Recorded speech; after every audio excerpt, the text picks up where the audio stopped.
जो हमारे अंदर पनपता है, पर क्या जुर्म करने के बाद ये जज्बात खत्म हो जाते हैं?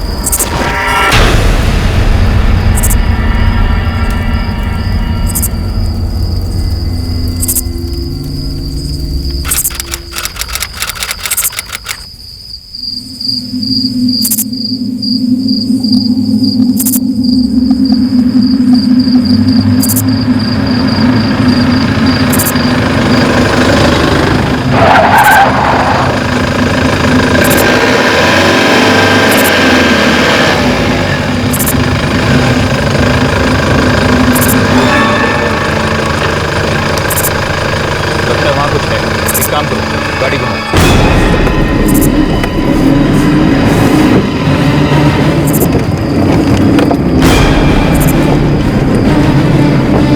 जल्दी जल्दी।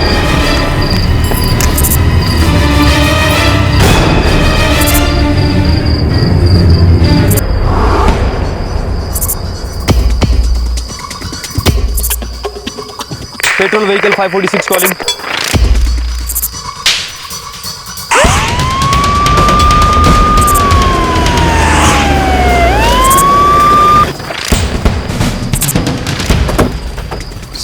सर कोई आइडेंटिफिकेशन नहीं मिला सर। एरिया में पेट्रोलिंग कर रहा था तब देखा। खोजबीन करो, शायद कुछ मिल जाए। बॉडी को पोस्टमार्टम के लिए भेज दो। Yes sir. एक 18-19 साल की जवान लड़की की लाश अधजली हालत में मिली थी, जिसकी अब तक पहचान नहीं हो पाई थी। ऐसा लग रहा था कि ये एक ब्लाइंड केस है।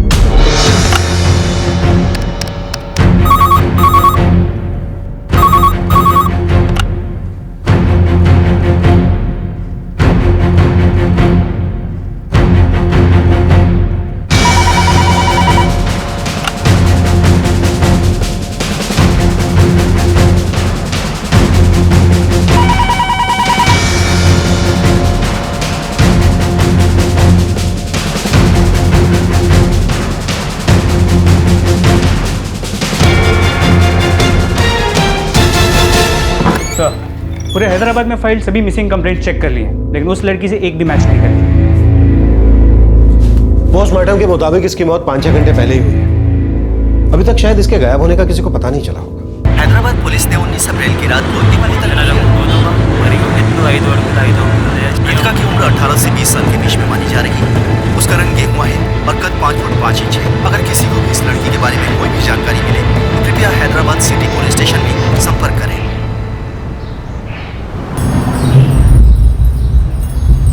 अम्मी, वो टीवी पर ना जोया आपा की तस्वीर दिखा रहे हैं। क्यों? अम्मी वो, अरे बता ना क्यों?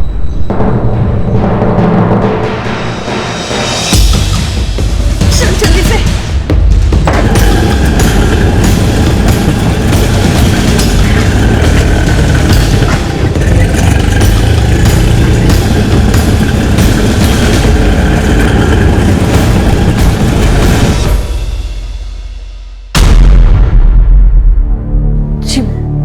वो हमने टीवी पे देखा।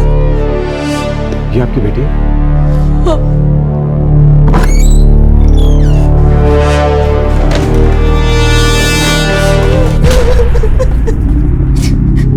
मेरी बड़ी बहन 19 साल की थी और मैं 15 साल की हूँ। कल रात 1:30 बजे हमें जोया की बॉडी मिली, पेट्रोल।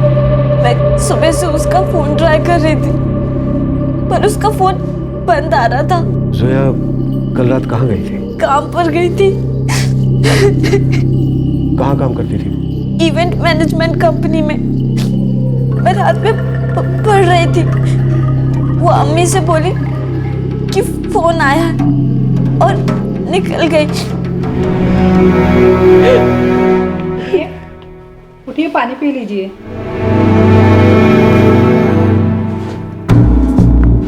देखिए, हमारे लिए जानना बहुत ज़रूरी है कि जोया कल रात कहाँ गई थी।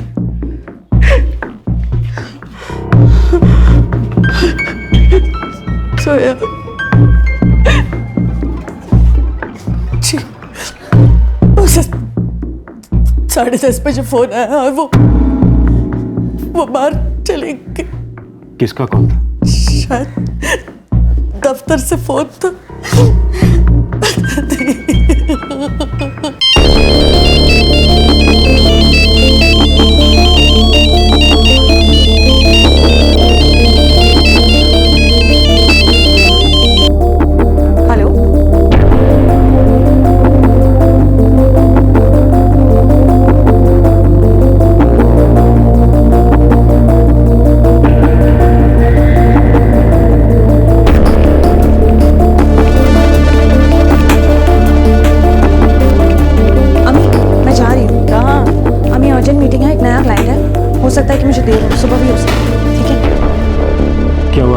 को काम के लिए बाहर रहती थी? इवेंट के काम में उसे कभी कभी देर हो जाती थी तो वो रात भर बाहर रहती थी, पर सुबह लौट कर घर आती थी। उसका मोबाइल नंबर? 444567898। वो फोन किसका था, इसका आपको जरा भी आइडिया नहीं? पता तो नहीं, पर शायद उसके बॉस का ही होगा। कौन है उसके बॉस? आबिद खान और सायरा नादिर। अब उस लड़की की पहचान हो चुकी थी। 18 साल की इवेंट मैनेजमेंट कंपनी में काम करने वाली जोया शेख। लेकिन उसे क्यों मारा गया था?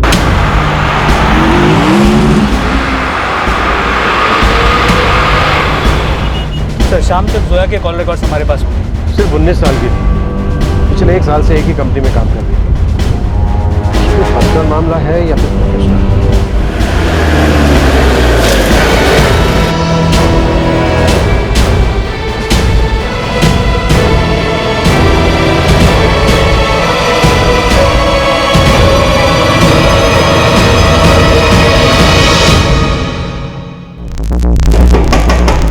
आबिद का नंबर है 444-356-545 और सायरा का 444-908-987। आज इनका ऑफिस बंद है?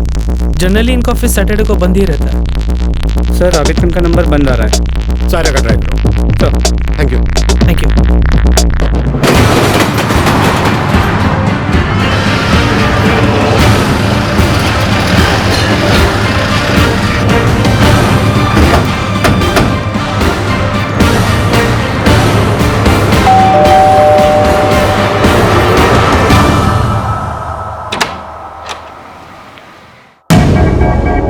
जी सायरा नादिर?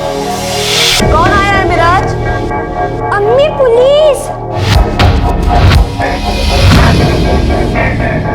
नया क्लाइंट? नॉट पॉसिबल, क्योंकि अगर आबिद के थ्रू भी होता तो भी मुझे उसकी खबर होती। लेकिन जोया तो अपनी माँ से यही कहकर घर से निकली थी। देखिए, मैं मानती हूँ कि कभी कभी हमारी लेट नाइट मीटिंग्स होती हैं, लेकिन अगर कोई नया क्लाइंट होता तो मुझे उसकी पक्की खबर होती। हो सकता है आपके किसी एम्प्लॉय ने फोन किया। नॉट पॉसिबल, क्योंकि नए क्लाइंट्स हमेशा मैं और आबिद ही हैंडल करते हैं। जोया हमारे बाकी के सारे स्टाफ से ज़्यादा एफिशिएंट थी, लेकिन वो मुझे या आबिद को बताए बिना नहीं जाती। लेकिन आबिद खान का नंबर तो स्विच ऑफ आ रहा है। वो पिछले 4 दिन से छुट्टी पे है। कहाँ है वो नेल्लूर गए हुए हैं अपने अम्मी अबू के पास। उसके अम्मी अब्बू का नंबर होगा आपके पास? जी नहीं, मेरे पास नहीं। हमें आपके एम्प्लॉय से बात करनी है। जी बेशक, आप कर सकते हैं। बिल्कुल सही बात है सर। नए क्लाइंट्स को आबिद सर और सायरा मैम के अलावा कोई और हैंडल नहीं करता है। लेकिन सर मुझे ये समझ में नहीं आ रहा कि सायरा मैम और आबिद सर के अलावा जोया को नए क्लाइंट से मीटिंग के लिए आखिर कोई फोन क्यों करेगा? और अगर कोई फोन करेगा भी तो सर जोया उसे रिस्पॉन्ड नहीं करेगी सर। सर मुझे लगता है कि बात कुछ हो रही है। सर जोया सायरा मैम और आबिद सर के बिना किसी भी मीटिंग पे नहीं जाती है सर। और सर जोया को तो ये भी पता था कि आबिद सर छुट्टी पर है।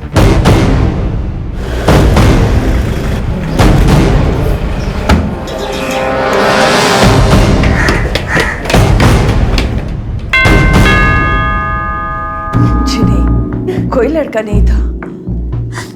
उसने कभी बॉयफ्रेंड के बारे में जिक्र नहीं किया। उसने तो काम करने के लिए अपनी पढ़ाई तक छोड़ दी ताकि वो फौजिया को पढ़ा सके। 4 साल पहले मेरे शौहर का इंतकाल हो गया। घर के हालात बहुत मुश्किल हो गए थे। तब जोया ने सारी जिम्मेदारी अपने सर पर ले ली। मैं घर संभाल रही थी और उसे मुझसे झूठ बोलने की कोई जरूरत नहीं थी साहब। वो तो वैसे भी घर से बाहर आ जाया करती थी काम के सिलसिले। जोया के ऑफिस के अलावा भी दोस्त थे? हाँ, किरण और शबाना। वो दोनों उसके स्कूल टाइम के फ्रेंड्स थे। कहाँ मिलेंगे? यही रहते हैं पास में।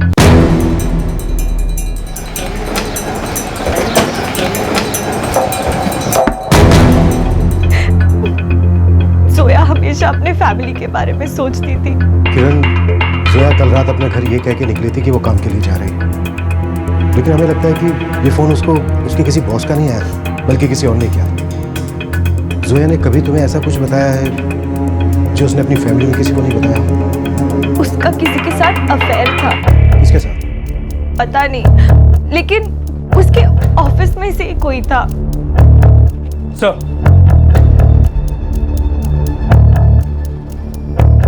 सर शबाना रोए जा रही है। वो कुछ बात करने की हालत में नहीं है। वो कुछ जानती है?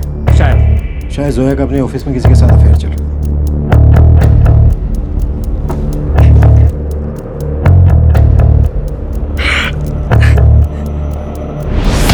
पता नहीं सर, मुझे तो कुछ भी नहीं मालूम। इम्पॉसिबल सर, जोया तो अपने काम में पूरी तरह से मशरूफ रहती थी। सर उसका किसी के साथ अफेयर होता तो हमें पता चल जाता सर। तो सर वैसे भी ऑफिस बहुत छोटा सा है। तो सर दोनों बॉस के अलावा यहाँ पर काम करने वाले सिर्फ हम 6 लोग ही तो हैं।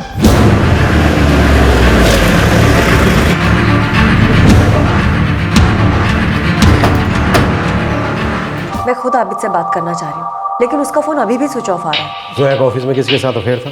क्या? हमें पता चला है कि जोया का आपके ऑफिस में किसी आदमी के साथ अफेयर चल रहा था। ये कैसी बातें कर रहे हैं आप? वो काफी वक्त से हमारे साथ काम कर रही थी, बहुत अच्छी लड़की थी, अपने काम से काम रखती थी। अगर ऐसा कुछ होता तो हमें जरूर पता होता ना।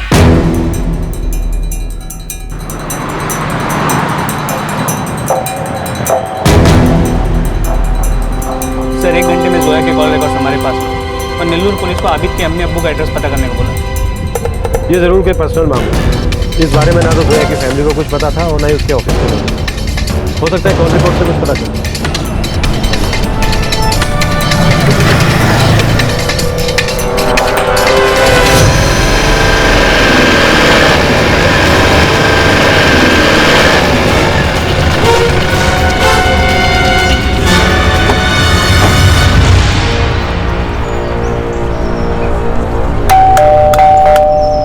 अभी तो दोपहर में निकल गया। कहाँ गए? हैदराबाद। बोला उसका ऑफिस में कुछ हुआ है। उसका फोन क्यों स्विच ऑफ था? पता नहीं, वो परेशान था। वो बोला था उसका ऑफिस में किसी लड़की का मौत हो गई। ठीक है, थैंक यू। अबीद के अम्मी अब्बू का कहना है कि वो नेल्लूर से हैदराबाद के लिए निकल गया। उन्हें तो वो यही बोल के निकला है। फिर भी उसके घर पे निगरानी रखो। मुझे पता चल गया था कि जोया का मर्डर हो। फिर भी उसने अपना फोन स्विच ऑफ किया। ठीक है।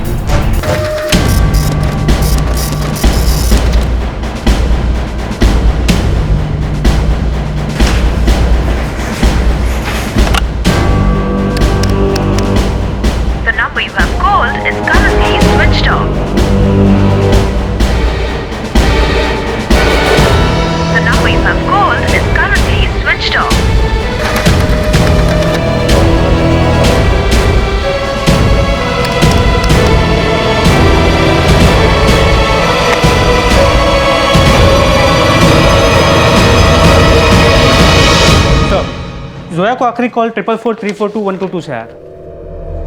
किसका नंबर है? सर कोई अल्ताफ कुरैशी, फेक नाम फेक एड्रेस। सर ये सिम 3 दिन पहले ही खरीदा गया था और इससे सिर्फ 2 कॉल किए गए, दोनों जोया को। एक 19 अप्रैल के दिन सुबह और दूसरे रात को, जिसके बाद जोया घर से बाहर निकली। जाहिर सी बात है मर्डर प्लान किया गया। सर हमने फ़ोन के IMEI नंबर को भी ट्रैक किया। ये फ़ोन सेट भी 3 दिन पहले ही खरीदा गया। ये मिस्टीरियस कॉल है, जिसके कॉल के बाद जोया अपने घर से निकली थी। जाहिर सी बात है जोया उसे बहुत अच्छी तरह से जानती है। उसका कोई अपना करीबी नहीं।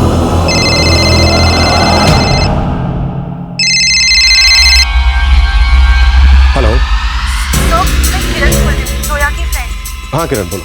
शबाना को आपसे बात करनी है, उसे कुछ पता है। ठीक है, शबाना को फोन दो।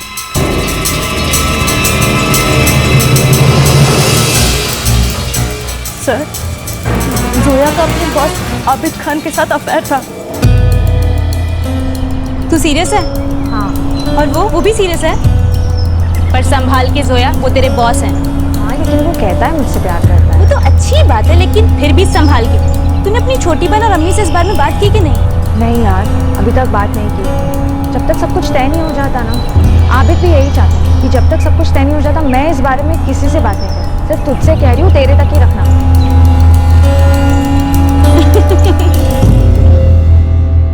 Thank you Shabana.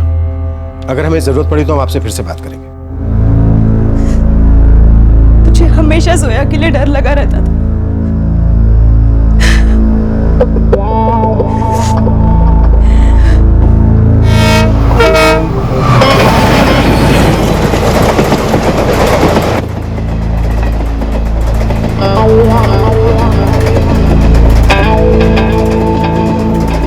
एक ऐसा अफेयर जिसके बारे में ना तो जोया की माँ और बहन को पता था और ना ही ऑफिस के किसी कॉलीग को। एक ऐसा राज जिसे छिपा कर रखा गया था। क्या कोई जानबूझकर उसे एक राज ही रखना चाहता था, या फिर ये केस प्यार में आई किसी रंजिश का था?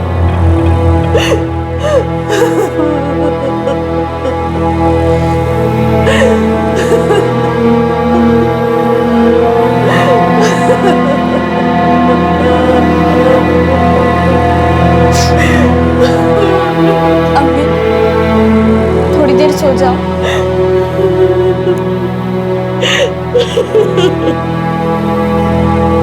लेट जाओ।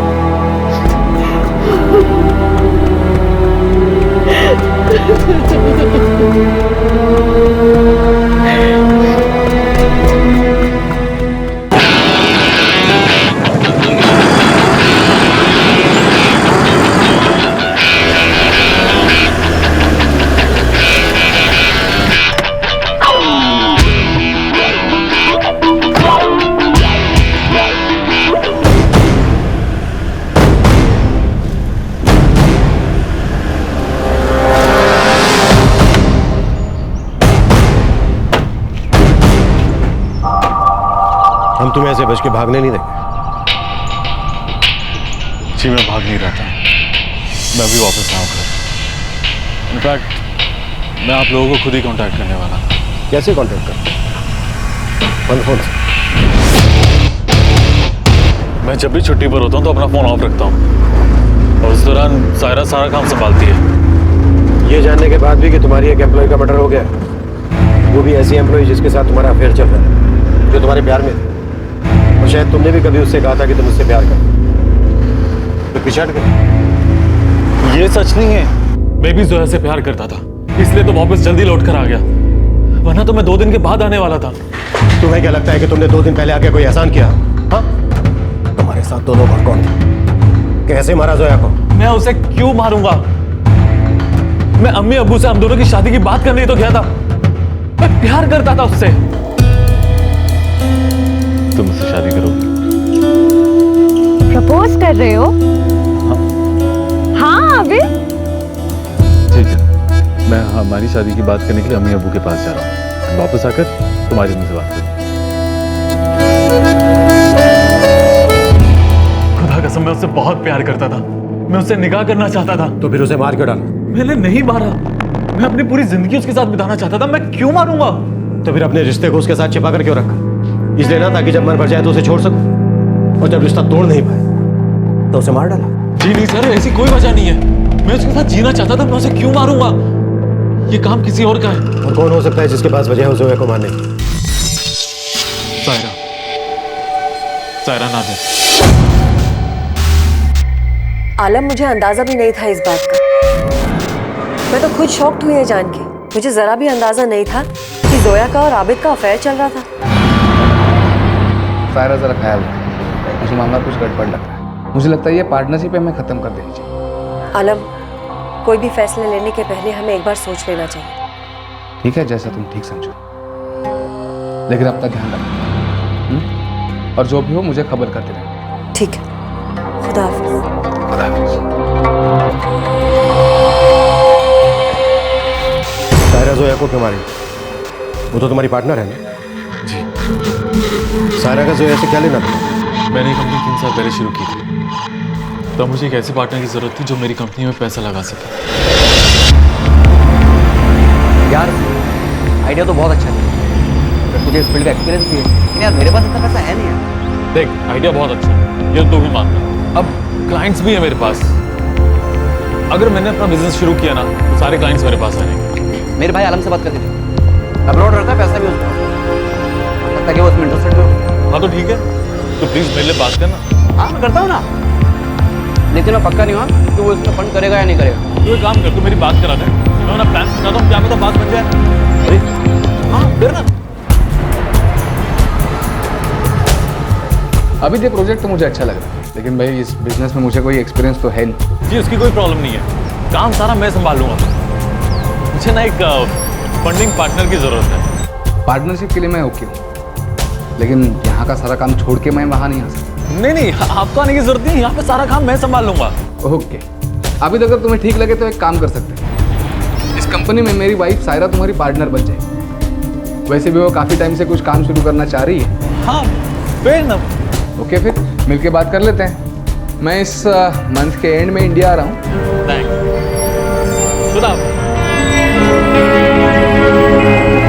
बात बन गई यार।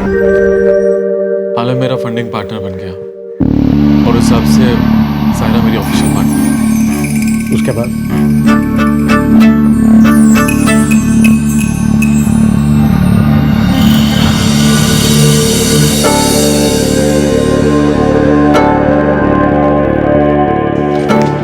सायरा, ये नए कैरेक्टर्स की कोटेशंस है, इन्हें एक बार देख लो, फिर इनके साथ डील करना शुरू करो। काफी कम कोट कर रहे हैं ना। I know but they pretty good. ठीक है, फिर मैं इनके साथ एक मीटिंग फिक्स करता हूँ। मैं मिराज को अपने इन-लॉज के यहाँ भेज रही हूँ इस वीक। तुम घर आ जाओ। करके मैं बाहर मिलता हूँ। और अगर आलम का फोन आया तो मैं उससे क्या कहूँगी? वही जो हमेशा कहती हूँ, मैं बहुत जरूरी मीटिंग में हूँ। ओके?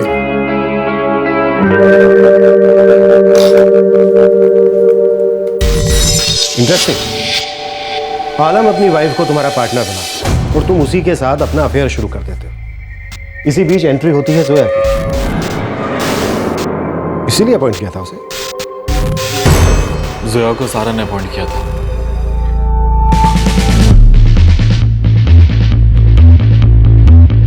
तुमने सिर्फ 12th तक पढ़ाई की? जी मैम, मुझे पढ़ाई बीच में ही छोड़नी पड़ी। अम्मी और छोटी बहन की देखभाल करनी थी इसीलिए। लेकिन मैम यकीन कीजिए, मैं इवेंट्स मैनेज बहुत अच्छे से कर सकती हूँ। मैं आपको प्रूफ करके दिखाऊंगी। तुम्हें कोई एक्सपीरियंस भी नहीं है इस फील्ड का। मैम आप मुझे एक मौका दीजिए, मैं आपको कोई शिकायत का मौका नहीं दूंगी। देखो जोया, ये काफी डिफिकल्ट फील्ड है। यहाँ बहुत मेहनत करनी पड़ती है, रात भर काम करना पड़ता है, एक साथ बहुत सारी चीजें हैंडल करनी पड़ती है। मैम मैं आपको कोई एक्सक्यूज नहीं दूंगी और ना ही कोई शिकायत का मौका मिलेगा। Please ma'am. Alright, welcome on board. Come Zoya. Abid, ये जोया है। हमने जो ट्रेनिंग सुपरवाइजर के लिए एडवर्टाइजमेंट दिया था, ये उसके लिए perfect. Please. To start with मैं सोच रही थी कि जो हमारा नया वाला इवेंट है ना, उसकी फाइल से दे देते हैं। उस क्लाइंट को यही हैंडल कर लेगी। What's it? That's okay. Zoya ने अपने आप को प्रूव किया। साल भर के अंदर ही वो एक ट्रेनी से आगे निकल के बड़े बड़े क्लाइंट्स, इवेंट्स अपने आप हैंडल करने लगे। वो एक डिटरमाइंड और एक कॉन्फिडेंट लड़की थी। अरे भैया क्या कर रहे हैं? वहाँ पर चेयर नहीं, यहाँ पर लगाइए। इसके पीछे। अरे चाचा वो क्या पेंट कर रहे हैं आप? इसके ऊपर। आजाद, थोड़ा सा। आजाद, क्या? पीछे कहाँ है? अरे रास्ते में है ना, और वैसे भी अभी तो 3 घंटे बाकी हैं। क्या रास्ते में? मुझे सब चीजों पर चेक करना पड़ता है, कुछ भी लास्ट मिनट के लिए नहीं छोड़ सकते। जल्दी उसे फोन लगाओ अभी। Okay, I'm doing it. काम गुड जोया। तुम्हें सब कुछ अपने आप मैनेज करते देख अच्छा लगता है। Thank you sir. तुमने जो कहा तुमने वो करके दिखा। I am impressed. अरे जोया, वो वेंडर तब से तुम्हारे बारे में पूछ रहा है, एक बार से बात करो। हाँ ठीक। मुझे उससे प्यार होने लगा था, फिर उसके बाद हम रेगुलरली बाहर मिलने लगे। एक तरफ तुम्हारे एक शादीशुदा औरत से संबंध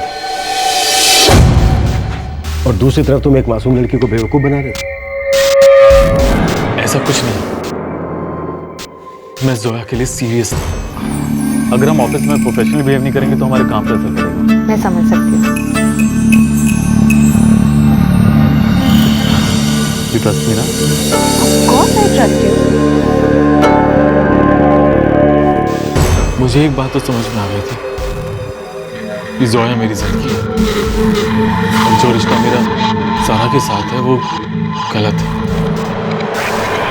और उससे किसी को कुछ हासिल नहीं होने वाला था। आबिद, कल शाम से तुमने मेरे फोन का जवाब क्यों नहीं दिया? हाँ, थोड़ा बिजी था। तुम ऑफिस आए और मुझसे मिले तक नहीं? क्या बात है सर? आबिद, पिछले 1 महीने से तुम मुझसे ढंग से बिहेव भी नहीं कर रहे हो।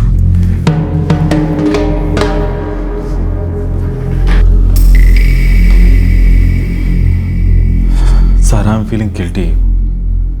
एक तो तुम्हारे हस्बैंड ने मेरी मदद की और ऊपर से मुझे ऐसा लग रहा है कि मैं उसे धोखा दे रहा हूँ। वाह, क्या बात? अचानक इतने समय बाद तुम्हारी रूह जाग गई। सर अब हमें इसे और आगे नहीं बढ़ाना चाहिए। तुम्हें कोई और मिल गई है ना? सही कहा ना मैंने? सारा तुम्हें जो सोचना तुम सोचो। एक बात और जरूर सोचना कि तुम किसी की माँ हो, किसी की बीवी हो। हमारे बीच जो कुछ भी था ना वो गलत था। इसे आगे बढ़ाने से ना तुम्हारा कोई फायदा ना मेरा कोई फायदा। तुम्हें ऐसा लगता है क्योंकि तुम मुझसे बोर हो गए और तुम्हें कोई और मिला। बुरा बताओ कौन है? बोलो। सायरा प्लीज अब इसे यहीं खत्म करो।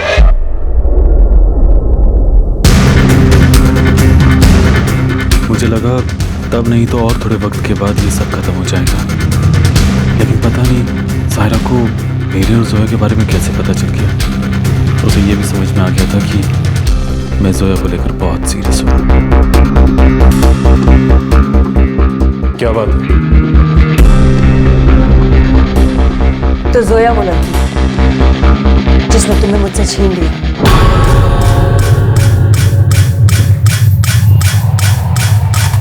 मैंने ही उसे अपॉइंट किया था। और ये मत भूलो आबिद कि इस कंपनी में मैं भी एक पार्टनर हूँ। मैं नहीं भूला तुम जोया को नौकरी से निकालना चाहती हो ना, निकाल। लेकिन एक बात तुम मत भूलना कि मैं जोया को कभी नहीं छोड़ूंगा। मैं तुम्हारे पास तो कभी वापस नहीं आऊंगा। जिस तरह अंडरस्टैंड हमारे बीच जो कुछ भी था ना वो गलत था और हमेशा गलत ही रहेगा। मैं जोया से शादी करूंगा और यही बात करने के लिए अम्मी अब्बू के पास भी जा रहा हूं।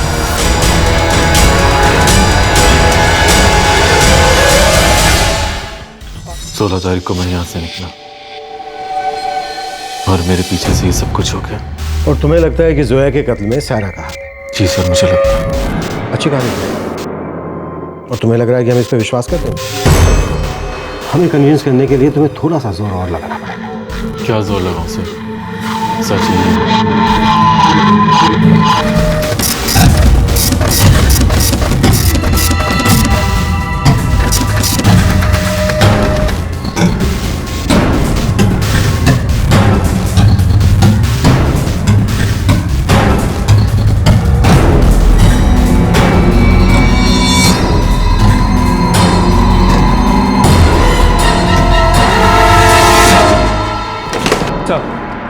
सायरा के कॉल रिकॉर्ड्स में कुछ अनयूजुअल नहीं लगा। सारे के सारे कॉल ऑफिस से रिलेटेड थे, सब ऑफिस के लोगों को किए गए और कहीं कुछ प्लानिंग नहीं नजर आ रहा। आबिद के कॉल रिकॉर्ड्स क्या कहते हैं? वो उस वक्त नेल्लौर में था और उसके कॉल रिकॉर्ड्स में कुछ सस्पिशियस नहीं लगा। आबिद कोई खेल खेल रहा है, सारा इल्जाम सायरा पे डालना चाहता है। हो सकता है, लेकिन ये भी हो सकता है जो आबिद कह रहा हो वो सच हो। सायरा ने ही बड़ी चालाकी से बिना कोई सबूत छिड़े काम करता है। लेकिन क्या कोई किसी से इतनी नफरत कर सकता है कि उसको इतनी बेरहमी से? हमारे पास एक सच है पर वो किसी दूसरे पे उंगली होता है। पता करते हैं कौन सच बोल रहा है और कौन झूठ। क्या आबिद खान सच बोल रहा था?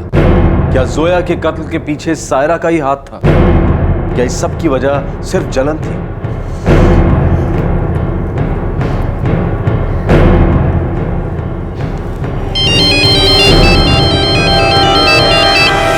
तो मुझे किस लिए फोन कर रहे हो आबिद?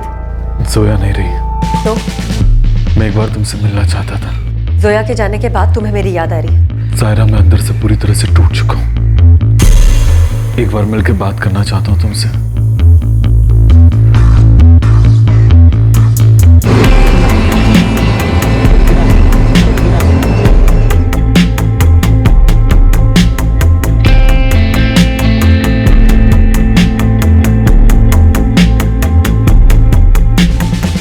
क्यों बुलाया मुझे यहाँ?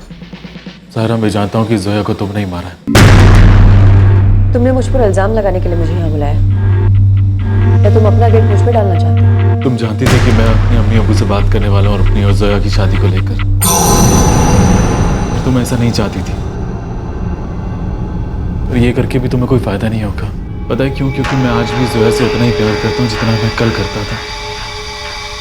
हमारे बीच में कभी भी कुछ नहीं हो सकता। मैं जानती थी तुम यही कहोगे, लेकिन कोई बात नहीं आबिद। अब तुम सारी जिंदगी तड़पते रहोगे लेकिन तुम्हें जोया कभी नहीं मिलेगी। तुमने उसके लिए मुझे छोड़ा, मैंने उससे ये दुनिया ही छोड़ा।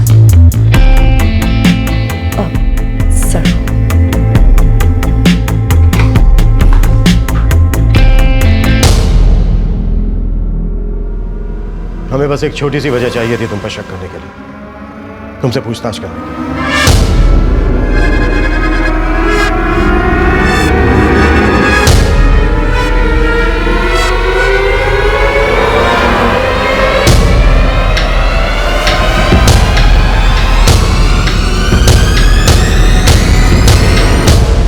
मैंने जोया को नहीं मारा।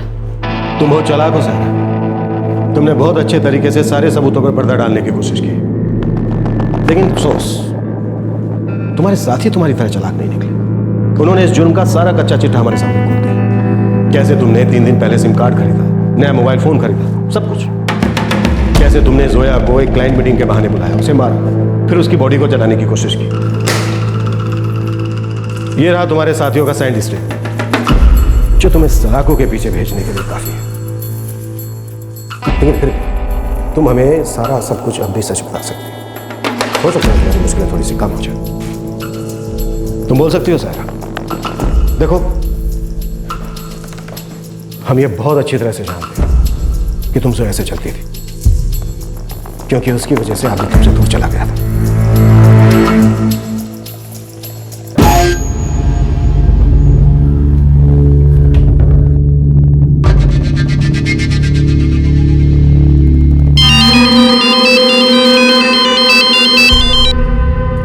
हेलो जोया, सायरा बोल रही हूँ। गुड मॉर्निंग मैम, बोलिए। नया नंबर लिया? नया लिया। सुनो, आज रात को एक मीटिंग हो सकती है, तैयार है? मैं कॉल करूँगी। Okay sure ma'am. और अजहर को भी बोल देना, उसे भी वहाँ आना है। Okay ma'am. अजहर, हाँ अजहर, आज रात को मीटिंग है तो तैयार रहना और फोन जरा स्विच ऑन रखना। ओके। उसके बाद मैंने जोया को रात को फिर से फोन किया।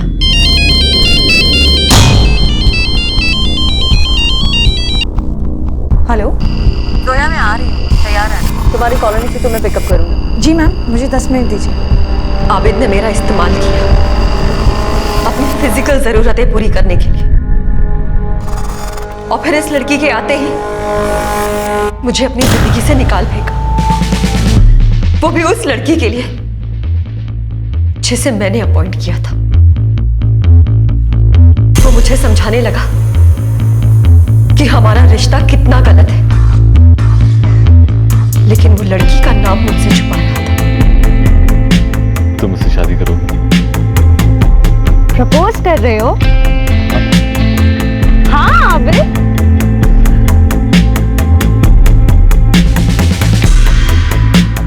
मैं उन दोनों को साथ में नहीं देख सकती थी।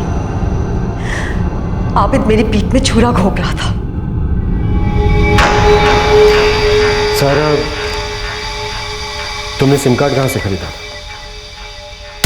और तुम्हारे साथी कौन? आप लोगों ने मुझे धोखा दिया। आपकी कस्टडी में कोई नहीं है।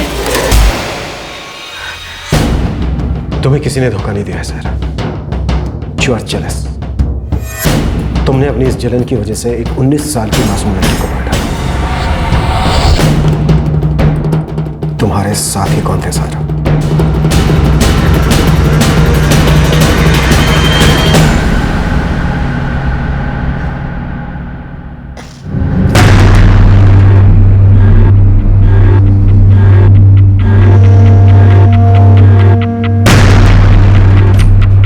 Yes ma'am. अजहर बैठो। तुम्हें मेरे लिए एक काम करना होगा। श्योर मैम, क्या काम है? करोगे ना मेरे लिए? जी मैम, लेकिन काम क्या है? इसके लिए तुम्हें पैसे मिलेंगे, प्रमोशन मिलेगी, और तुम जोया की जगह संभालोगे। जोया को रास्ते से हटाने में तुम्हें मेरी मदद करनी है। मैम, मैं ठीक से समझा नहीं। जोया को खत्म करना है। तो तुमने अपने एक एम्प्लॉय को लालच देकर फंसा दिया। तुम्हारा दूसरा साथी कौन था? साबिर, अजहर का दोस्त है। उसी ने सिम और मोबाइल का इंतजाम किया था। मैम, कहाँ जा रहे हैं? क्लाइंट से मिले। क्लाइंट कौन है? अब पता चल जाएगा।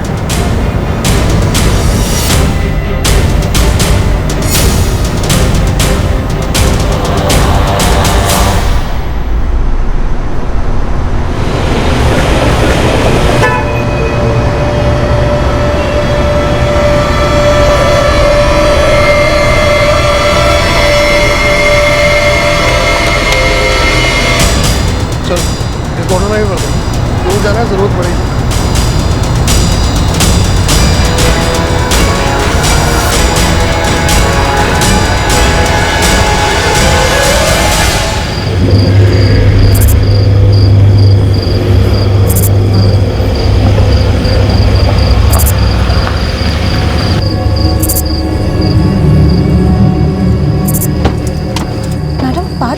हमारी यहाँ से किससे मीटिंग है? तुम आबिद को कभी हासिल नहीं कर पाओगी। मैम बात क्या है? आपने मुझे यहाँ पे क्यों बुलाया है?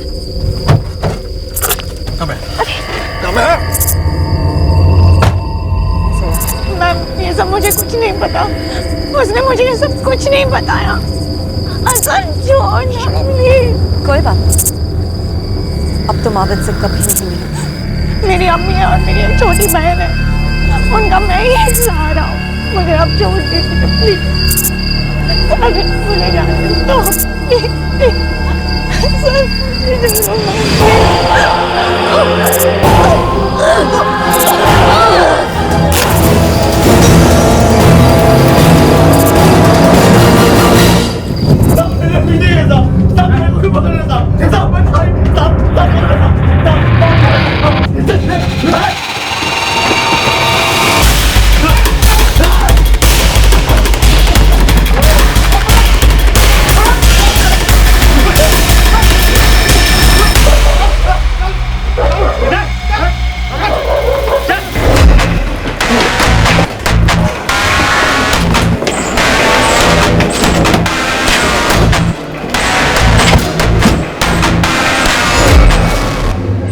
इसमें जोया का क्या कसूर था?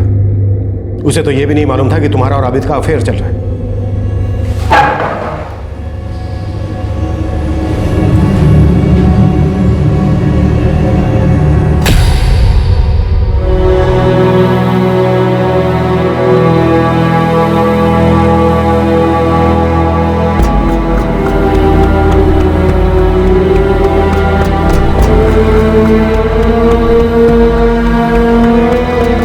जुर्म की एक एक कड़ी को जोड़कर वो पूरा रास्ता ट्रेस कर लिया था जिस पर सायरा और उसके दो साथी मजहर और साबिर जोया को लेकर गए थे और उसे मार डाला था। पेट्रोल पंप के अटेंडेंट ने अजहर की पहचान बोतल में एक्स्ट्रा पेट्रोल लेने वाले आदमी के तौर पर की। इस जुर्म में जो कार इस्तेमाल की गई थी वो अजहर के दोस्त की थी, उसे बरामद कर लिया गया है और उससे फिंगरप्रिंट सैंपल्स भी ले लिए गए। सायरा, अजहर और साबिर पर आईपीसी की धारा 302 के तहत कत्ल करने के लिए, धारा 34 के तहत एक ही मंशा के साथ काम करने के लिए और धारा 201 के तहत सबूत मिटाने के लिए केस दर्ज किया गया। तीनों आरोपी अभी न्यायिक हिरासत में हैं। आबिद अब जोया के परिवार का ख्याल रख रहा। फौजिया की पढ़ाई जारी है। जलन ने एक औरत को ऐसे अपने काबू में किया कि उसने एक मासूम लड़की की जान ले ली। वो लड़की जिसने अपने नाजुक कंधों पर पूरे परिवार का बोझ उठा रखा था। उस लड़की को तो इस बात की भनक तक भी नहीं थी कि उसके प्रेमी का किसी दूसरी औरत के साथ कोई रिश्ता है, और उसी औरत ने उसे मार डाला। जलन जिससे नफरत पैदा हुई, नफरत जिससे पैदा हुआ एक जुर्म जिसने एक इंसान को मुजरिम बना दिया और दूसरे को उसका शिकार। आखिर नफरत पर कैसे काबू पाया जा सकता है? कैसे जलन को अपने ऊपर हावी होने से रोका जा सकता है? कैसे इस एहसास को पागलपन की हद तक पहुंचने से पहले रोका जा सकता है? अगर इन जज्बातों को बढ़ावा ही ना दिया जाए तो, अगर इन बातों को ऐसे ही छोड़ दिया जाए तो। आपसे फिर मुलाकात होगी क्राइम पेट्रोल दस्तक में एक और नए केस के साथ। तब तक अपना ख्याल रखें, सुरक्षित रहें और याद रखें, नफरत, जलन, बदला, इन सभी भावनाओं को अपने अंदर पालकर हम कभी खुश नहीं रह सकते। जय हिंद। हमारे आज के एपिसोड की दूसरी कहानी।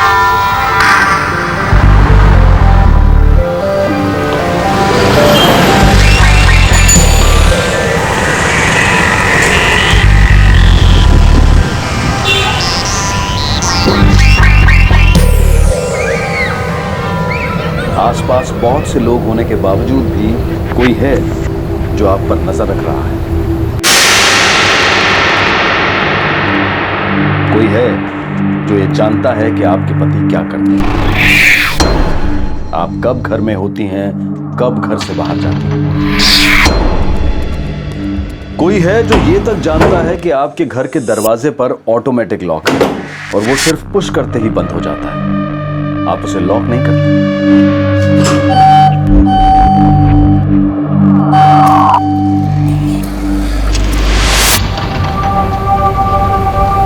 जानता है कि आपकी बिल्डिंग में कोई खास सिक्योरिटी नहीं है, क्योंकि कोई भी कड़ी सिक्योरिटी के लिए पैसा नहीं खर्च करना चाहता है।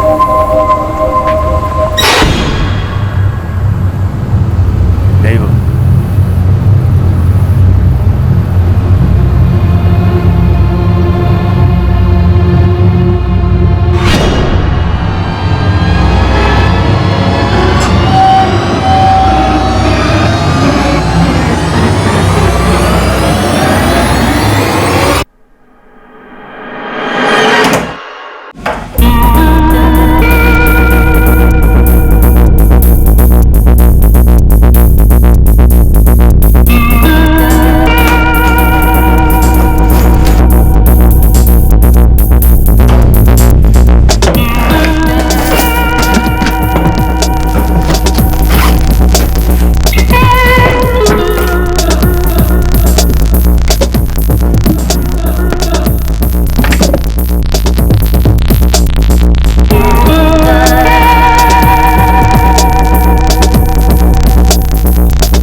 वो लोग घर का सारा कीमती सामान ले जा चुके थे। ऐसा लग रहा था कि वो जानते थे कि घर में कब जाना है, कैसे जाना है और कितने समय में चुपचाप निकल जाना है।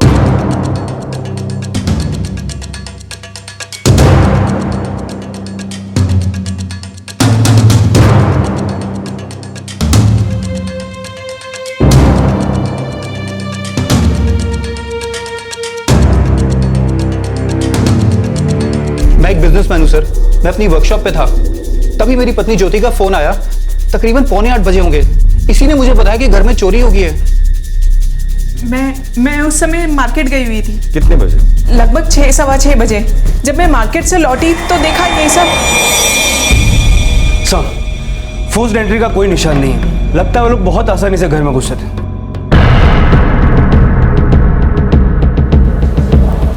अंदर आने के लिए घर की चाबी यूज की होगी, क्योंकि ऑटोमेटिक लॉकिंग सिस्टम है। मैं जनरली लॉक नहीं करती।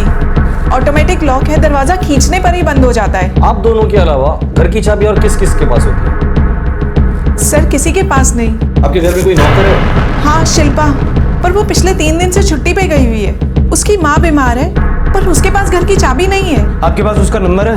हाँ। नहीं साहब, मैं यहाँ से किसी को जाते हुए नहीं देखा साहब। चोरी शाम को 6 से 7:30 के बीच हुई, जब मिसेस ज्योति कंसल अपने घर से बाहर थी। मैं सब दिन भर गेट पे ही रहता हूँ साहब, और जाता भी हूँ ना साहब, सिर्फ टॉयलेट करने के लिए जाता हूँ साहब, 5 मिनट के लिए, और सब बस पंप ऑन या ऑफ करने के लिए बस। एक बात तो साफ है, जब कोई अंदर आया था तुम गेट पर नहीं थे। नहीं साहब, मैं इस गेट से 5 मिनट से ज़्यादा टाइम के लिए हटता नहीं हूँ। इस सोसाइटी में और भी कई गेट है, कोई अंदर वहाँ से भी तो जा सकता है, लेकिन कोई नया आदमी आता है, मैं उससे पूछताछ किए बिना अंदर जाने नहीं देता हूँ। सर, इस सोसाइटी की सिक्योरिटी काफ़ी ढीली है। तभी तो वो लोग तब घर में घुसे थे जब मिसेस ज्योति मार्केट गई थी। उन्हें पता था कि वो घर पर नहीं है। अजीब बात तो यह है कि फोर्स्ड एंट्री नहीं की गई है।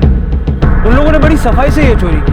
मुझे लगता है इसमें किसी जान पहचान वाले का हाथ है। एक काम करो, उसकी नौकरानी को पुलिस स्टेशन बुला दो। साहब, मेरी आई बीमार थी साहब, मेरे पास तो घर की चाबी भी नहीं है साहब। मोबाइल देना।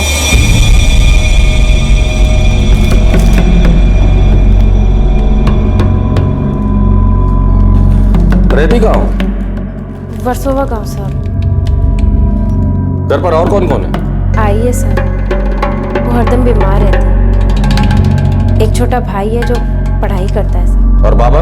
वो नहीं है साहब, मैं ही घर चलाई। सर, अरुण और ज्योति ने पूरी लिस्ट दी है क्या क्या चोरी हुआ है उसकी। 6 लाख के गहने चोरी हुए हैं। उस नौकरानी के बारे में कुछ पता चला? सर कॉल रिकॉर्ड्स देख के तो ऐसा नहीं लगता कि उस पर शक किया जा सके। उसके घर पे निगरानी रखने के लिए एक आदमी तैनात किया है और खबरियों को भी काम पे लगा दिया। हो सकता है इस नौकरानी का कोई बॉयफ्रेंड हो या भाई या फिर भाई का कोई दोस्त। एक काम करो, आसपास के इलाके में जितने भी ज्वेलर्स है सबको खबर कर दो। अगर चोरी का माल बेचने कोई आता है तो सबसे पहले हमें खबर कर। हालांकि इतने जल्दी वो लोग माल बाहर निकालेंगे नहीं जब तक ये मामला ठंडा नहीं पड़ जाए।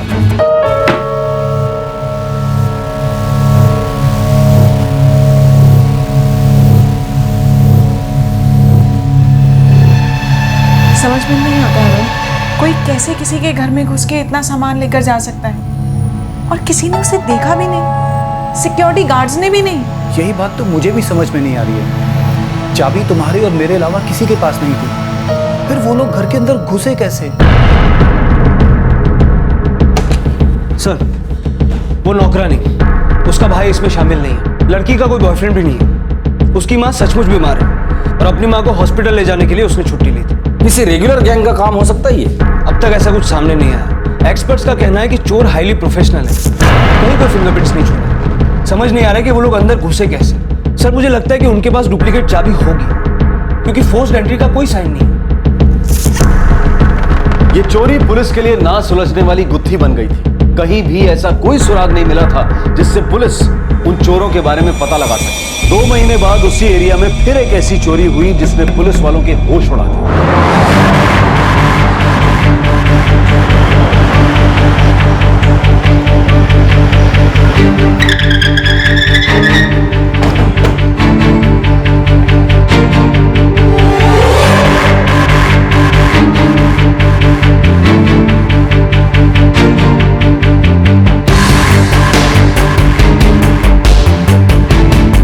रजिया शेख?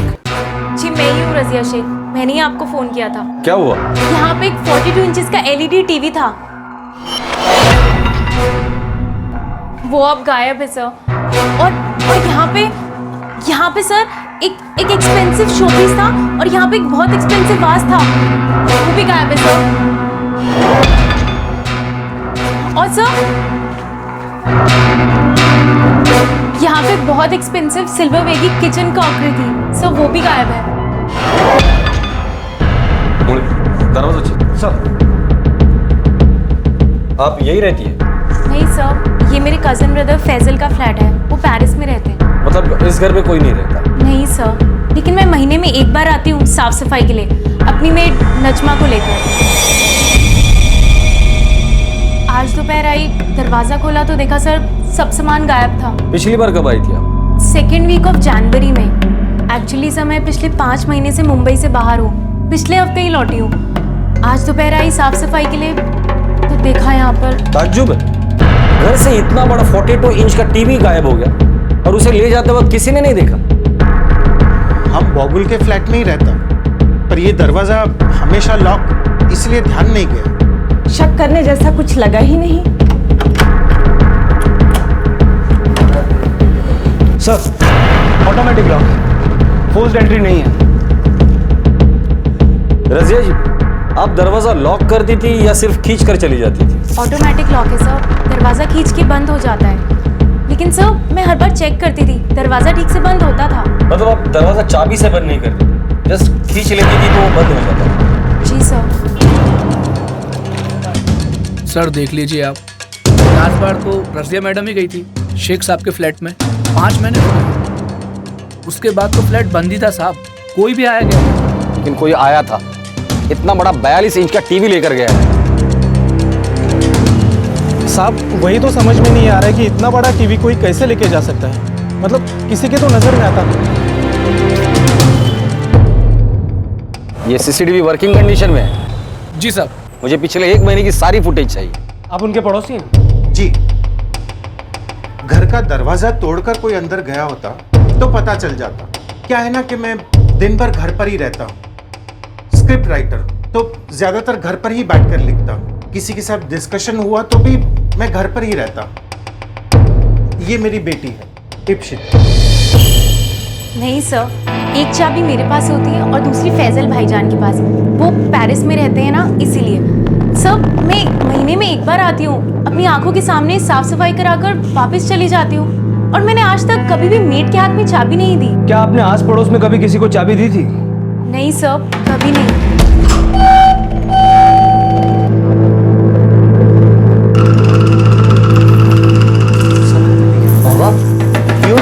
चोरी, कोई टीवी और सिल्वर क्रॉकरी चोरी करके ले गई है।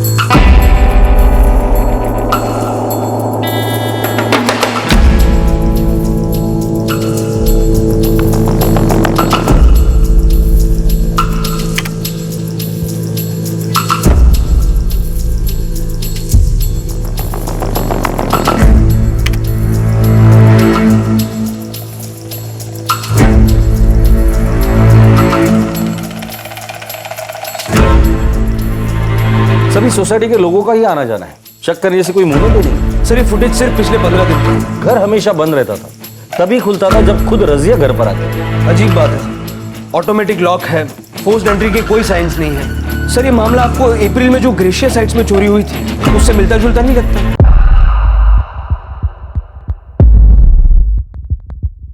हो सकता है ये काम किसी गैंग का ही है। एरिया के आसपास जितने भी चोरी करने वाले गैंग है सबको राउंड अप करो, जेल के अंदर जितने हैं उनसे भी पूछताछ करो, खबरियों को एक्टिवेट करो। ये काम किसी प्रोफेशनल गैंग का ही है।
इन ऑटोमेटिक लॉक्स को बिना चाबी के नहीं खोल सकते। हालांकि बंद करने के लिए चाबी की जरूरत नहीं पड़ती, दरवाजे को बाहर की तरफ खींचकर लॉक किया जाता है। क्या ऐसा हो सकता है कि ग्रेशियस हाइट्स और रिबॉन हाइट्स इन दोनों केसेस में दरवाजा ठीक से बंद ही नहीं किया हो?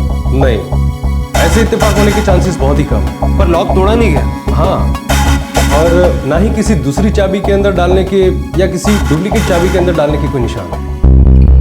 तो अंदर घुसे कैसे? सर यही तो समझ नहीं आ रहा है। सर दोनों फ्लैट्स की खिड़कियों पे ग्रिल लगी हुई है, बाथरूम की खिड़की से भी आना या जाना पॉसिबल नहीं। मतलब वो लोग आए भी दरवाजे से और गए भी दरवाजे से।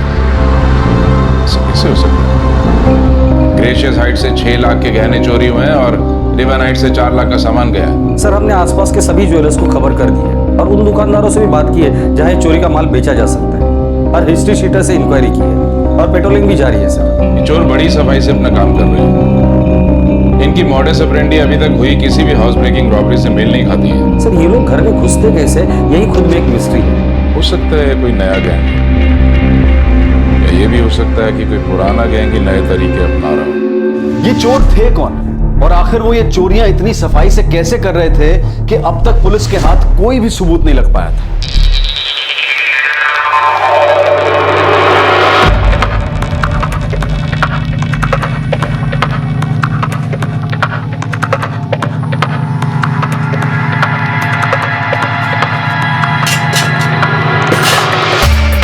बढ़िया।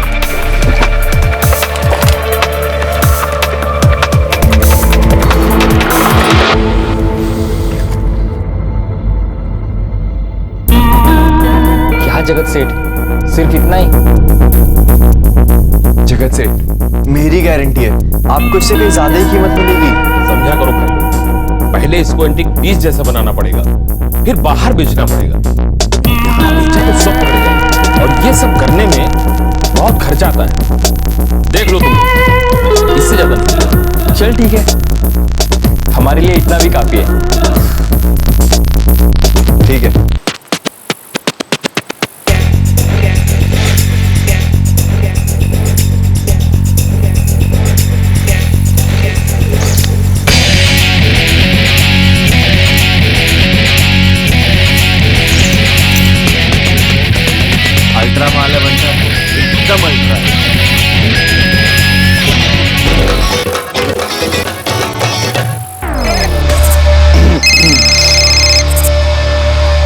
হ্যাঁ মা बोलो। হ্যাঁ রে সোনা, কোথায় আছিস? माँ दोस्त के घर पर हूँ, पढ़ाई कर रहा हूँ। 11 बज रहे हैं, घर कब आएगा? बस थोड़ी देर में आ रहा हूँ माँ, 2 चैप्टर और बाकी है। ठीक है, खाना टेबल पे रखा है, खा लेना। ओके माँ, bye, love you. Love you সোনা, বাই। এই যে গো, আমি শুতে যাচ্ছি, গুড নাইট। বসো বসো। আরে বসো না।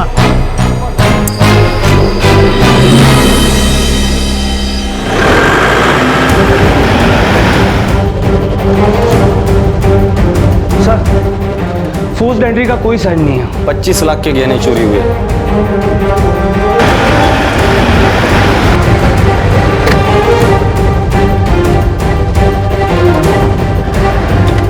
सर, 16 लाख का गोल्ड और डायमंड। कोई फोर्स एंट्री नहीं हुई है।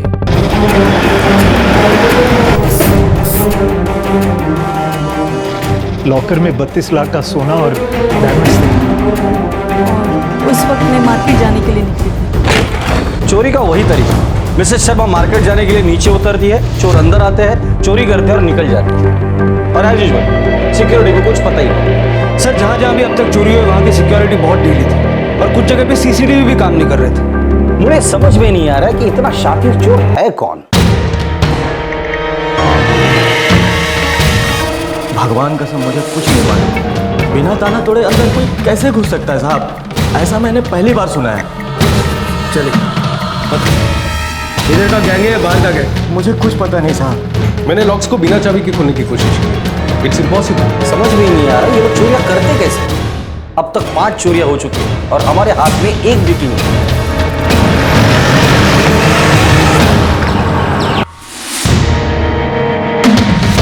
कोई फोर्स एंट्री नहीं। पता नहीं लोग अंदर घुसते कैसे। 5 लाख, कुछ सोना और डायमंड सर।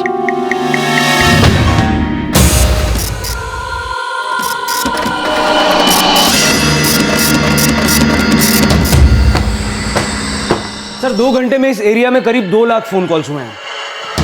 हर मुमकिन कोशिश करो, कहीं ना कहीं कोई ना कोई सुराग तो जरूर मिलेगा।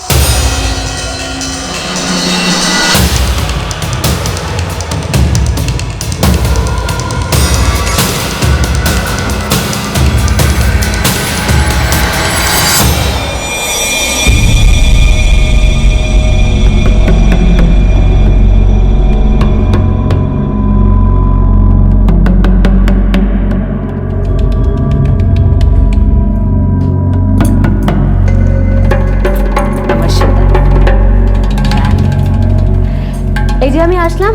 छवि, एटा देख ले। हम सोचा था बॉगुल में ही चोरी हुई थी, फिर इधर लिखा है आसपास एरिया में बहुत चोरी हुई है। थोड़ी सी। हम लोगों को भी बाहर जाते समय ध्यान रखना होगा। पुलिस वालों को भी अभी तक नहीं पता चल पाया कि वो घर में घुसते कैसे हैं।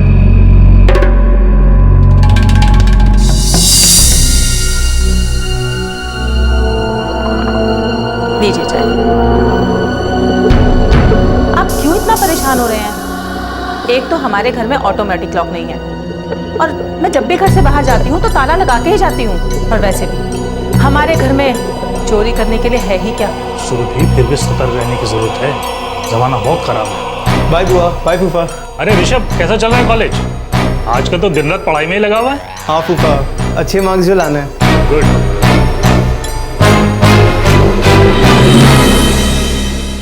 चोरों ने तो तेल का मचा के रखा है। हाँ, मैं भी वही पढ़ रहा हूँ। आओ से राजू, देख इनको क्या चाहिए।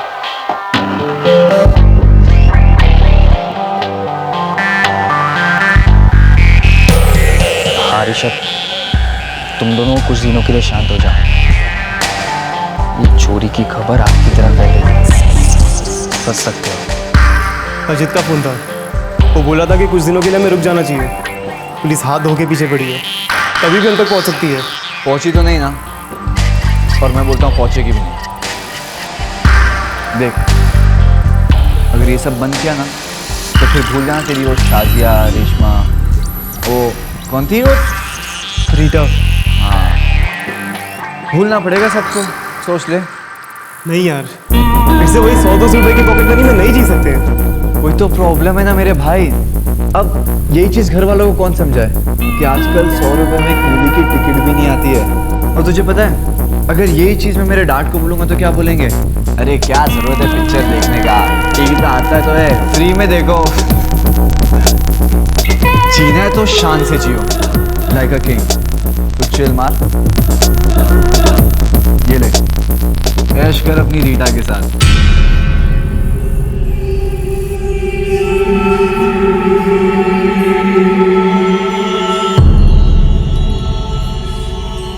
कोई तो तरीका होगा जिससे हम इन्हें पकड़ सकें। सर हर वक्त हर जगह पेट्रोलिंग चालू है, फिर भी इस लोकेलिटी में हाई इनकम ग्रुप के लोग रहते हैं।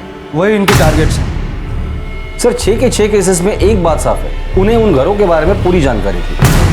उन्हें पता था कि किस वक्त आसानी से वो घर में घुस सकते हैं और चोरी करके बाहर निकल सकते हैं। बात घर में घुसने की नहीं है, बात यह है कि आखिर वो बिना ताला तोड़े घर में घुसते कैसे, इसे वो करते कैसे।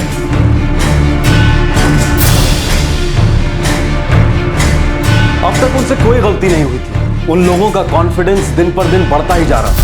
खबर सुर्खियों में थी, लेकिन फिर भी पुलिस उन तक पहुंच नहीं पाई। उन्हें लगने लगा था कि अब वो कभी पकड़े नहीं जाएंगे। उन्हें विश्वास था कि अब उनसे कोई गलती हो ही नहीं सकती।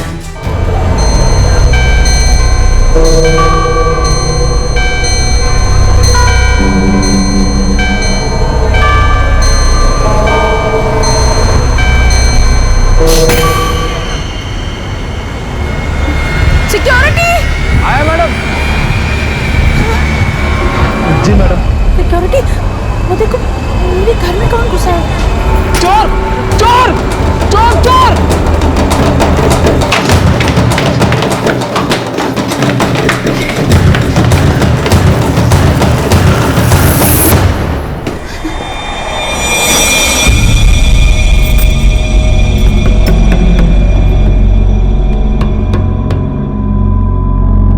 मुझे डर लग रहा है। सिक्योरिटी, दरवाजा खोल।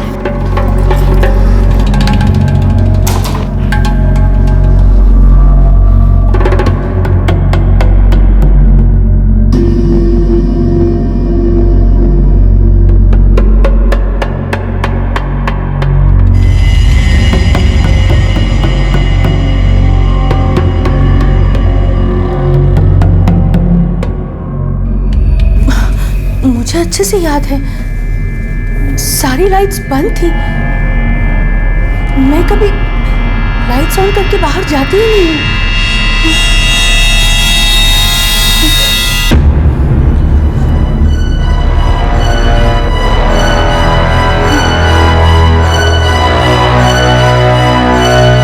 सिक्योरिटी, आप वहां बेडरूम में देखिए ना।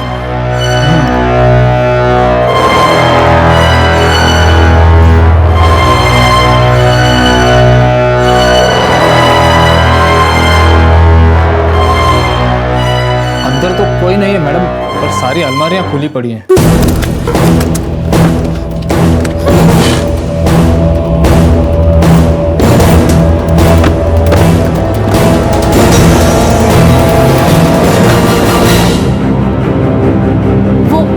वो घर पर ही थे, मैंने उनकी शैडो देखी थी। और ये सिक्योरिटी वाला है ना, इसने भी देखा उन लोगों को। करीब 2 लाख रुपए के कहने थे सर। साहब, मैंने किसी को अंदर जाते नहीं देखा। ऐसे कैसे हो सकता है?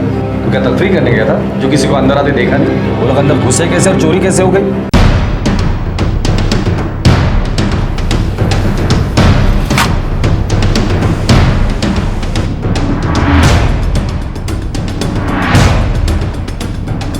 इस खिड़की के शीशे निकालकर वो लोग भाग गए होंगे सर, और पाइप से नीचे उतर गए होंगे। जाहिर सी बात है पीछे सिक्योरिटी भी नहीं होगी, क्योंकि सब लोग फ्लैट की तरफ भागे होंगे।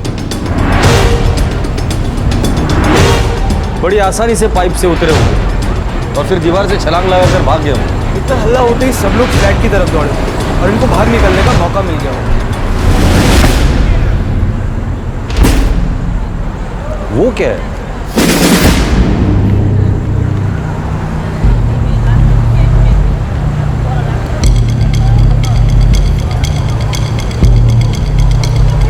लगता है भागते वक्त गिर गया होगा। पता करो किसका मोबाइल है ये। सर, फोन नंबर है 4445678876। किसी प्रणय देव का है, रिबन हाइट्स का रहने वाला। Ribbon Heights?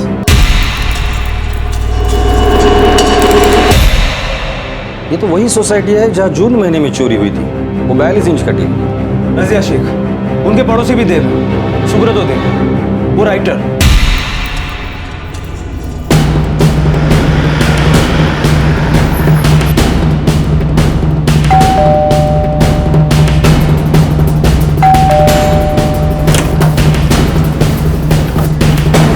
यस, प्रणय देव कौन है?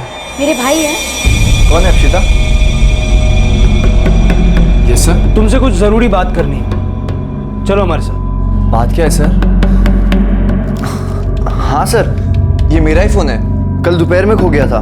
कहाँ खोया था? याद नहीं सर, कॉलेज से घर आते समय शायद कहीं गिर गया होगा। पुलिस कंप्लेंट की थी? आज करवाने वाला था सर, फिर सोचा किसी फ्रेंड के पास होगा तो मिल जाएगा। अच्छा प्रणय, तुमने किसी को बताया था कि तुम्हारा फोन खो गया है? हाँ सर, मैंने माँ को बताया था। पता नहीं मम्मा, पुलिस आई और भैया को साथ लेके चली गई। कौन सा पुलिस स्टेशन? पता नहीं पापा, कुछ बोला ही नहीं, मैं डर गई थी।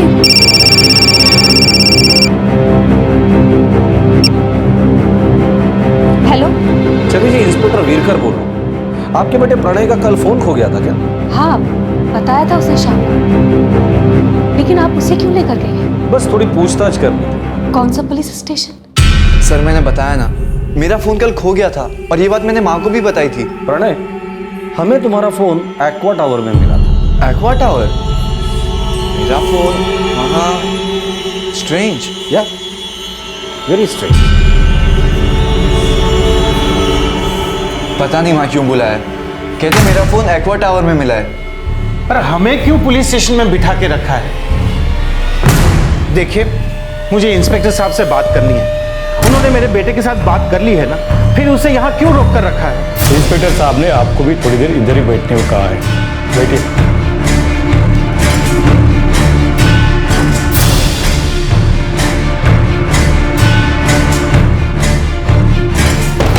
सर, ये प्रणय लगातार एक नंबर के टच में है, ऋषभ खत्री। उसका नंबर है 4443212234। और सर, इस ऋषभ के फोन की लोकेशन भी एक्वा टावर से, उस वक्त जब वहां चोरी हुई थी। उस औरत ने और सिक्योरिटी ने 2 लोगों की शैडो देखी। और सर, सबसे जरूरी बात, प्रणय और ऋषभ दोनों के फोन की लोकेशंस एक साथ उन सारी जगहों पर मिली है जहां जहां चोरी हुई। Gracious heights, blue cloud heights, river heights, iris view heights और नाइट्रा अपार्टमेंट। सिर्फ रिबन हाइट्स की चोरी को छोड़कर, क्योंकि उस चोरी की एग्जैक्ट डेट पता नहीं चल पाई। रजिया जी मुंबई से 5 महीने के लिए बाहर थी और उस चोरी की कंप्लेंट जून 2013 में की गई। रिबन हाइट्स, जहाँ ये प्रणय देव का घर है। मुझे एक बात तो तय है, इन सारी चोरियों में ये प्रणय इन्वॉल्व है, लेकिन मुझे ये आसानी से मुंह नहीं खोलेगा। एक काम करते हैं, उस ऋषभ खत्री को उठा दे, वो मुंह खोले। उसका एड्रेस मिल गया है।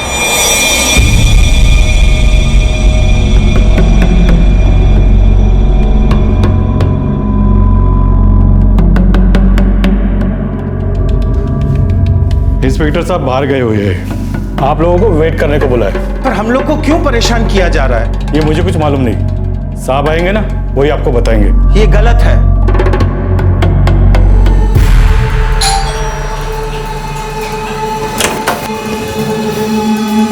जी, ऋषभ खत्री मेरा भतीजा है सर। कहाँ है वो? सर वो तो घर पे ही है, पर क्या बात क्या है सर? क्या हुआ है सर? आप लोग मुझे ऐसे क्यों लेके जा रहे हैं? अप्रैल से इस इलाके में जितनी भी चोरियां हो रही है ना, उसमें तेरा भी हाथ है। क्या? ये क्या कह रहे हैं आप लोग?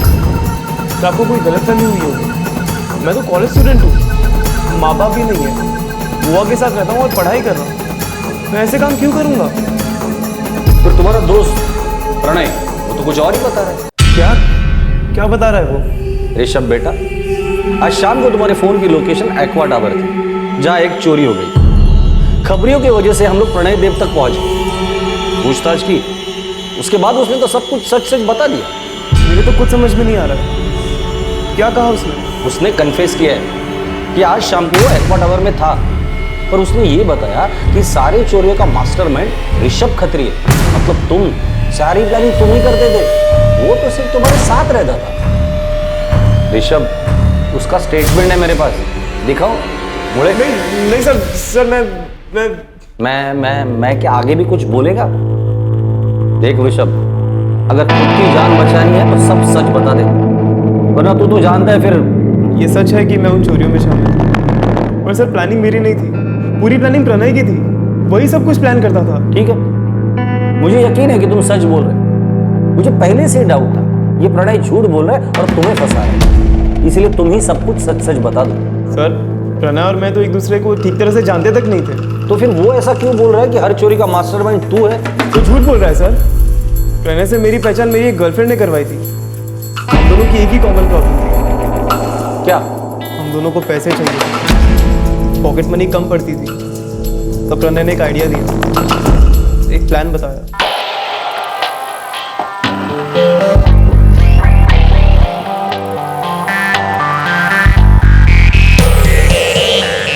आजकल बड़ा पैकेट खरीद रहा है बंटा, कहीं मोटा माल मारा है?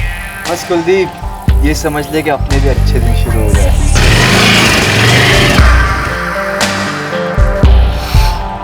यार प्रणय, तेरे पास इतना रुपया आता कहाँ से? सिंपल है यार। यार इतना ही आसान है तो मुझे भी बताना, मैं भी ट्राई करता हूँ। पार्टनर बनेगा मेरा। पर करना क्या होगा? देख यार, इट्स अ गेम, और मुझे इस गेम को बड़ा करने के लिए ना एक पार्टनर चाहिए। पर मुझे करना क्या होगा ये तो बता। फिर प्रणय ने मुझे बताया कि उसने क्या क्या किया, कहाँ से उसके पास इतना सारा रुपया आता था। कहाँ से?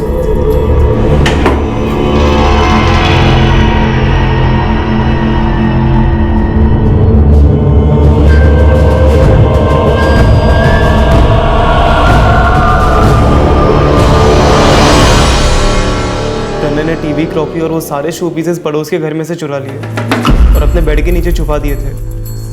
मतलब उसने चोरी जनवरी 2013 में की और हमें तब पता चला जब रजिया जी मुंबई आई। अच्छा, उसने ये सारा सामान बेचा कैसे?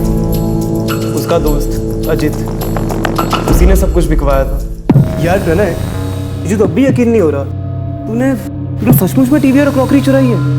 हाँ यार, तुझे यकीन नहीं आता ना तो अजीत से पूछ ले, इसी ने तो सारा माल बिकवाया है। हाँ यार, ये 100% सच बोल रहा है। पर इतना बड़ा टीवी लेकर तू सोसाइटी से बाहर कैसे निकला? किसी ने देखा नहीं तुझे? एक हफ्ते तक तो वो टीवी मैंने मेरे बेड के नीचे छुपा के रखा था, किसी को पता भी नहीं था कि क्या हुआ है, मैंने क्या किया है। पड़ोसी का फ्लैट खाली रहता था, इसलिए किसी को शक भी नहीं हुआ। हाँ, इसकी बहन आती है, लेकिन वो भी महीने में एक बार, घर की सफाई कराने के लिए। वो सब ठीक है, पर इतना बड़ा टीवी तूने सोसाइटी से बाहर कैसे निकाला? सिंपल यार, मैंने सिक्योरिटी को बोला कि मेरे घर का टीवी ख़राब हो गया, रिपेयर कराने लेके जा रहा हूँ, किसी को शक भी नहीं हुआ। और फिर मैं वो टीवी लेके अजीत के पास आ गया। तो बनेगा मेरा पार्टनर? हाँ यार, पर ये सब होगा कैसे? प्लान क्या है तेरा? फिर बाकी की चोरियां तुम दोनों ने मिलके की? हाँ, हम दोनों चोरी करते थे और अजित माल बिकवा देता था। अभी सिर्फ इतना बता दो, बिना ताला तोड़े, बिना चाबी लगाए तुम दोनों घर के अंदर घुसते कैसे? देख यार, हर सोसाइटी में ना 4-5 रईस लोग तो रहते ही है, और मुझे कंफर्म पता है कि ये लोग ना अपने रुपए और पैसे अपने घर में ही रखते हैं। हम लोगों को ना आंखें खुली रख के ऐसे लोगों को ढूंढना है, ये लोग कब आते हैं, कब जाते हैं, हर एक चीज़ स्टडी करना है, तभी हमें पता चलेगा कि हम किसके घर में चोरी कर सकते हैं।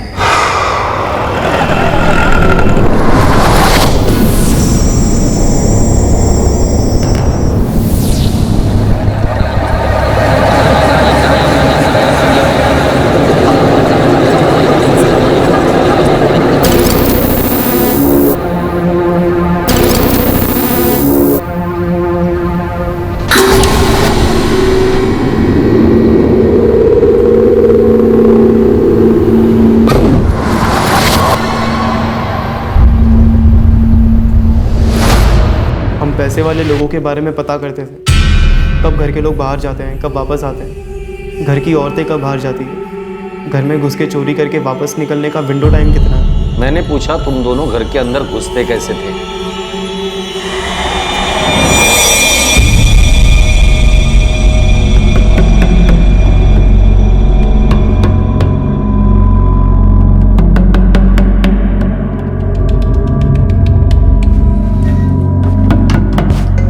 ए ऋषभ, छोड़ो सब, अब तुझे दिखाता हूँ अपना कमाल। इधर आ।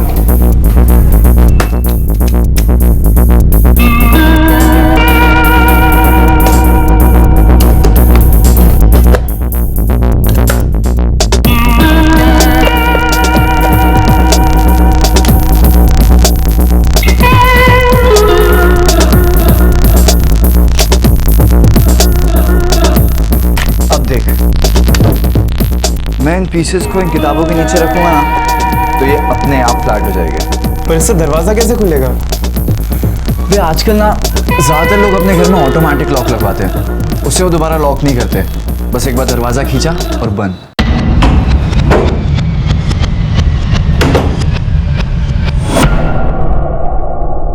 पर उस प्लास्टिक के पीस से दरवाजा खुलेगा कैसे? एक ट्रिक है, देखेगा मैं कैसे अपने पड़ोसी के फ्लैट में घुसा था।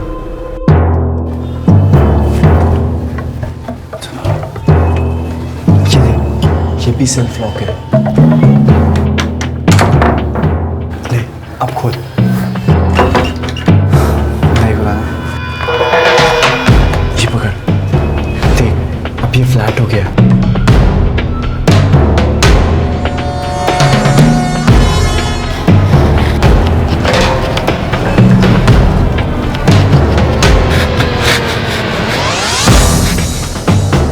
Just wait and watch.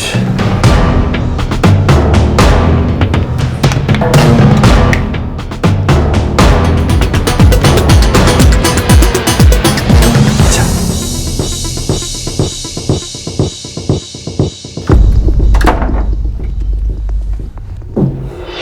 बोल, क्या बोलता है? ये तो मैजिक है यार। बनेगा मेरा पार्टनर? यस।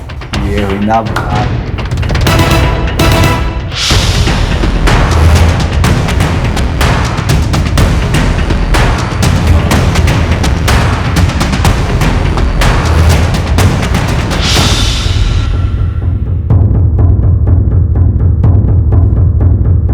सिर्फ लड़कीबाजी, जुआ और नशे के लिए इतना सब कुछ किया तुम लोगों ने?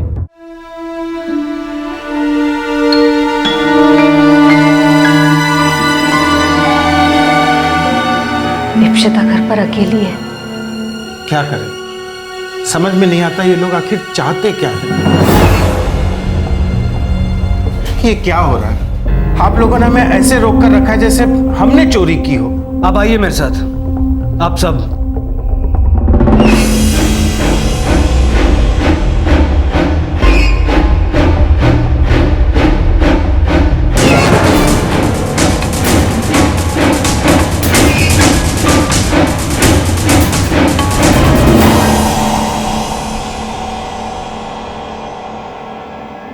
प्रणय देव, तुम्हारे दोस्त से मिलो, ऋषभ खत्री, याद है ना या भूल गए?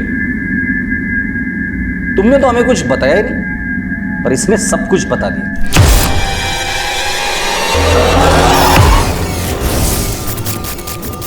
तुम लोग कैसे चोरी करते थे, कहां माल बेचते थे, सब कुछ। एक और साथी है ना तुम्हारा, अजीत, याद है कुछ? या अब भी यही कहोगे कि तुम्हारा मोबाइल कहीं खो गया? प्रणय, क्या है ये सब?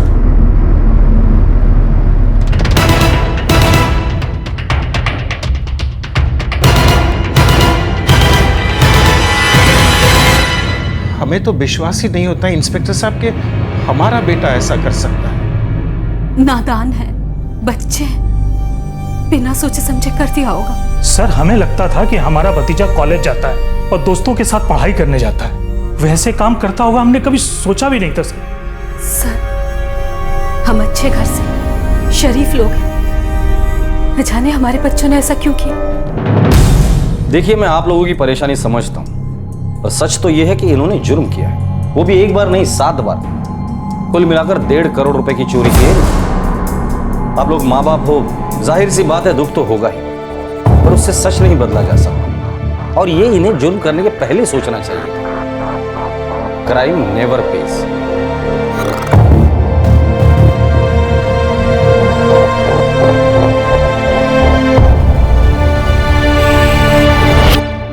प्रणय, ऋषभ, अजीत और वो आदमी जिसने इनसे चोरी का माल खरीदा था, जगत, इन चारों पर आईपीसी की धारा 454 के तहत चोरी करने के इरादे से किसी के घर के बाहर घात लगाकर बैठना, धारा 457 के तहत रात के समय चोरी करने के इरादे से घर के बाहर घात लगाकर बैठना, धारा 380 किसी के घर में चोरी करना, धारा 34 किसी के लिए गलत मंशा से मिलकर साजिश करना, ये सभी धाराएं लगाई गई। सभी आरोपी अभी न्यायिक हिरासत में हैं और पुलिस चार्जशीट फाइल करने की तैयारी में है। इन तीनों और चोरी का माल खरीदने वाले जगत के पास से काफी चीजें बरामद की गई हैं। जिन लोगों के घर में चोरी हुई थी उन लोगों ने अपने सामान की रिकवरी के लिए कोर्ट में एप्लीकेशन दी है। पुलिस को पता चला है कि और भी कई पुलिस स्टेशंस में इस तरह की रॉबरी के केसेस दर्ज हैं, जिनका मोडस ऑपरेंडी यानी कि चोरी करने का तरीका इन केसेस से मिलता है। ऐसा हो सकता है कि ये लोग उन केसेस में भी शामिल थे। प्रणय के माता पिता और ऋषभ के बुआ और फूफा को ये सच जानकर एक गहरा सदमा लगा, एक ऐसा सच जिस पर विश्वास करना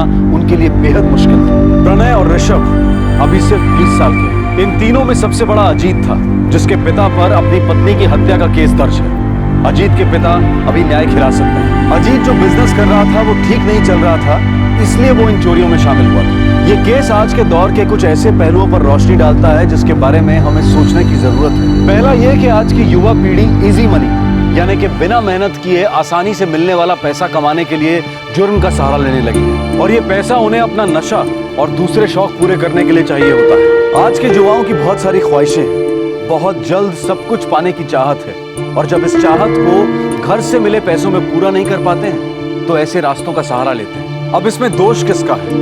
इस युवा पीढ़ी का जिसकी ऐसी चाहतें हैं, उनके माँ बाप या उनके गार्जियंस का जो इन बच्चों की बढ़ती चाहतों को पूरा नहीं कर पाते हैं, या फिर दोष है उस माहौल का जिसमें गैर जरूरी चाहतें जरूरी बन गई? क्या दोष है आज के इस दौर का जहाँ एस्पिरेशंस और एम्बिशंस आसमान छूने तक की हो गई हैं? ज्यादा और ज्यादा पैसा, ज्यादा सुख, ज्यादा सुविधाएं, यही जीने का मकसद रह गया। और दूसरा ये कि हमारी रेजिडेंशियल सोसाइटीज में कड़ी सिक्योरिटी क्यों नहीं होती है? हम सरकार पर आरोप लगाते रह सकते हैं कि वो हमारी सुरक्षा का पुख्ता इंतजाम नहीं करती है, लेकिन हमारे अपने घर की सुरक्षा का क्या?